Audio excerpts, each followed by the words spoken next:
we found out the story of what happened with this cloud picture is that for some reason, every single one of the debunks that's out there come from like a day old, or in this case, I think it was a 6-day old Reddit account, which is already red flag number one. First of all, if anything comes from Reddit, you should immediately just be dismissed out of hand.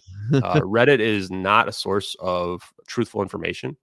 And there's probably the biggest source of disinformation and misinformation on the entire planet. And especially when it's anonymous day-old Reddit accounts that are claiming to have literally claimed that they were upset that I hurt the feelings of their corridor crew buddies.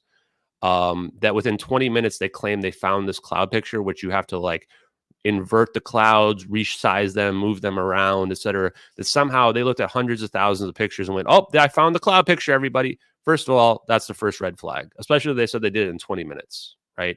That's not how that works. I was looking at the pictures. I couldn't even figure out which one was supposedly the right cloud picture. And I've probably looked at the videos more than anybody. So right off the bat, it's far more likely that someone was told exactly where they should go find this cloud picture. And that's exactly what the 6-day-old Reddit account did to the picture taker. So why would anyone even get the picture taker involved? Right? Isn't that super weird?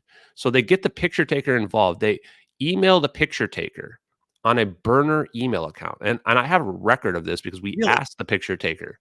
Yeah, people don't really know the true story of what happened with this, but once you do, you realize how ridiculously suspicious it is. They email the picture taker on a burner email account, which is like, I just thought you should know at proton.me or something like that, right?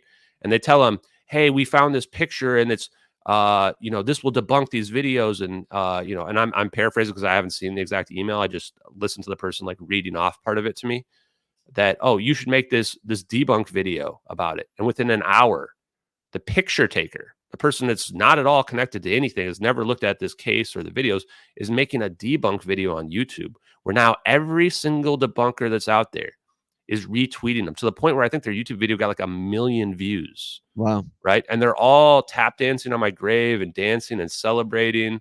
Right. You watched it. Yep. This is before I've even woken up yet. Jeez. Right. And I'm just going, and I talked to the guy and he won't even listen to the evidence. I'm like, hey man, I warned him and said, hey, you probably shouldn't get involved in this. Like, I don't know if you know what you're getting yourself into here. Have you looked at the evidence? Nope. Never looked at any evidence, but you're going to make a debunk video. You've never looked at any of the evidence. Right. And he's already talking about how he thinks the hoax videos, why is he calling them hoax videos if he's never been involved with it?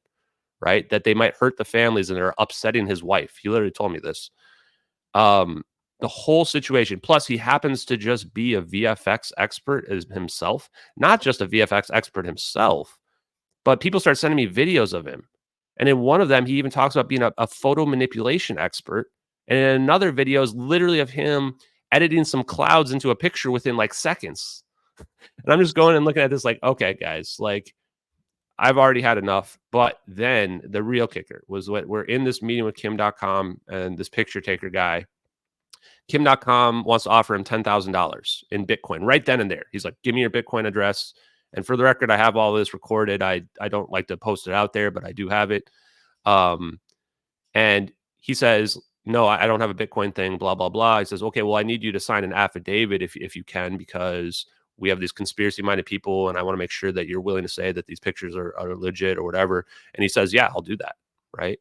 And then the next day, he's telling everybody that he's never agreed to an affidavit, that the information starts leaking out, right? And I'm sitting there going, is this guy serious right now? Like, I've literally got him on video saying that he would agree to it. And now he's saying he's going to turn down the money and he doesn't want to blah, blah, blah. And I'm like, okay, well, and I let him try to correct the record. I waited like all day. And when he finally didn't, I just post the clip of him saying that he would accept the affidavit and the money, right? And that's super suspicious, right? Everybody knows that's super suspicious.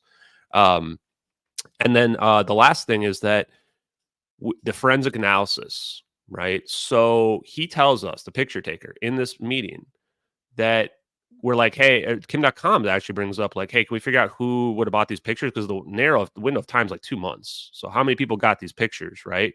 Because we can figure out who the person who's made the videos theoretically. Oh, no, that might invade their privacy, blah, blah, blah, which is kind of a weird response because we really just don't even need to know who exactly. Just tell me, like, how many people got them, right? And also, by the way, the picture taker knows the website owner as well. They're like good friends. So pretty odd. But then he says, oh, well, pirates used to pirate the pictures from this old website, because the website changed in 2014 after MH370 disappeared from an old website. And I go, wow, that's a great idea. We should go look for the torrents of the old website. So we do. We go dig around. We find at least 2 different torrents from the old website that have all the pictures in the entire website. The pictures don't exist in either of the torrents. And when you look at the Wayback Machine, the oldest Wayback Machine snapshot is 2016 of these pictures, which is actually coincidentally aligns with when Lieutenant Commander Edward C. Lynn was arrested and tried, the person that we think was the potential leaker of the videos. There's more. We do a reverse image search on the pictures. They don't go back to the website. The other pictures in the set, the ones that don't have the clouds in them, do go back to the website. And even now, if you do a reverse image search, they go back to like Reddit and the other places where people have been posting them, but they don't go back to the website. Wow. Then we had forensic analysis people that start pinging me going, this is sketchy, blah, blah, blah.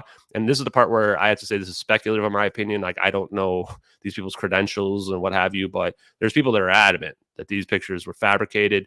They've even found another picture of Mount Fuji on Flickr that is from the exact same angle with the exact same shadows on it as the Mount Fuji and the supposed cloud picture.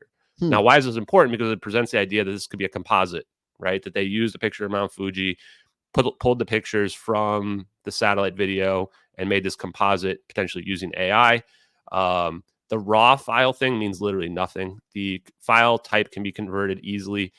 People were able to upscale images in under 1 minute using AI tools. So all of this analysis, to me, cast more than enough doubt on the scenario around the cloud picture, which in my gut as well, the gut feeling was that like it made me kind of sick to even think about, because it didn't feel accurate, And the last thing I'll say is that this is how disinformation also works, right? They never, ever address your arguments and your evidence. Never, ever. That's not what they do. What they do is they talk past you. They try to find other things that they can make up, that they can cherry pick to discount everything that you're saying. And that's what's happened time and time again with the debunks on these videos. The Pyromania VFX doesn't match. It's so laughably different that it kind of, it was sad to me that people even believed it to begin with. And this goes back to even in August 18th when it first appeared. I didn't think people were that dumb that they would go, oh yeah, this explosion effect is exactly what's in our MH370 videos, where it's not even the same type of effect, not even the same color or anything. And everybody just rationalizes it away as well. They would have just changed every aspect of the VFX. It's like, but okay, show me one movie or TV show where they did that. This VFX gets used in Starship Troopers. They don't turn it into a black implosion effect, or they just literally copy and paste it, because that's how VFX really works. And have people adamantly arguing, you don't know how VFX works, you don't know how it works, but they can't answer basic questions, right? And then the cloud debunk situation as well. The same stuff where, oh, we recreated it. The people, like, I hate to be rude, but the people that recreated the videos did a terrible job. It's not even remotely close. Like, they use the asset that they say matches from some obscure like package download that's like $100 to $150, and then it doesn't even match. And then they go, well, they try to argue with me, well, why doesn't it match? Well, because you used you used some kind of asset. We're looking at a real video, right? Like, it's I don't know. And I give credit to the debunkers. They're trying their hardest, but it's clear that they are not convinced and by their own debunks, because they never walked away, right? They just kept at it. Like, these same people in like the debunker subreddit, they never went away. They're still there trying to convince everybody that it's fake, right? And to me, that just adds more credit to the story, because if something's fake, you're not going to spend this much time on it. You're just going to go about your day and do something else, right? I don't worry about trying to convince people of their beliefs are wrong. It just doesn't have any impact on me. So hopefully that answers the saga around that. And, that's why I continue to move forward. But at the end of the day, like I said, I've seen the landscape of the situation, what we're up against here, people that can literally have the whole media just lie to people and people just will accept it. And that's what tells me that we're consciously not ready for this. We're probably not ready for disclosure at all, honestly. And it's going to take probably many more years. Might not even happen in our lifetimes. I don't really know. But I do hope that one day, when people have risen their level of collective conscience, started to learn to think critically and think for themselves, that they'll look back at these videos